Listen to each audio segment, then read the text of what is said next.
చిన్నారికి పెద్ద కష్టం ఆదుకోరు. ఆడి పాడాల్సిన వయసులో 7 ఏళ్ల వేదిత్ ప్రాణాంతకమైన బ్రెయిన్ ట్యూమర్తో పోరాడుతున్నాడు. వరంగల్ శివనగర్ ప్రాంతానికి చెందిన కల్వచర్ల శ్రీను, సౌజన్య దంపతుల చిన్న కుమారుడు వేదిత్ 2 నెలల క్రితం అకస్మాత్తుగా తీవ్రమైన తలనొప్పి, పదే పదే వాంతులు, మైకం, అస్పష్టమైన దృష్టితో విలవిలలాడాడు.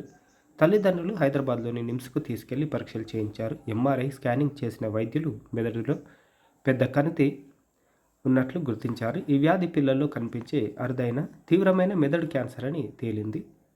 వైద్య బృందం అక్టోబర్ 19న న్యూరో సర్జరీ చేశారు. శస్త్రచికిత్సలో ఆపరేషన్తో 70% సమస్య తీరింది. ప్రస్తుతం ఇంటి వద్ద ఉన్న వేదిత్ ఎడమవైపు అవయవాలు పనిచేయక అచేతన స్థితిలో ఉన్నాడు. ఫిజియోథెరపీ, స్పీచ్ థెరపీ చేయిస్తున్నారు. రాబోయే రోజుల్లో రేడియేషన్, కీమోథెరపీ చేయించాలని, బాలుడికి 50 నుంచి 70 వేల రూపాయలు విలువైన ఇంజెక్షన్లు చేయించాల్సిన అవసరం ఉంటుందని, 10 లక్షల వరకు ఖర్చు అవుతుందని వైద్యులు చెప్పినట్లు బాలుడి తండ్రి తెలిపారు. మెడికల్ రిప్రజెంటేటివ్గా పనిచేస్తున్న తాను కుమారుడి ఆరోగ్యం కోసం ఇప్పటికే 5 లక్షలకు పైగా ఖర్చు చేశానని, ఈ చికిత్సకు ఆరోగ్యశ్రీ కూడా వర్తించదని మానవతావాదులు స్పందించి తన బిడ్డను కాపాడాలని ఆయన వేడుకుంటున్నారు. వివరాలకు 77806 0779 778060 07790 నంబర్లో సంప్రదించాలని కోరారు.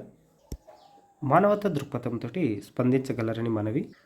ఒకవేళ పేమెంట్ ఆల్రెడీ ఎక్సీడ్ అవుతుంది అని మీకు గూగుల్ పే కానీ, ఫోన్పే కానీ, పేటిఎం వస్తే రేపు అంటే తర్వాత అయినా మీరు ట్రై చేయండి.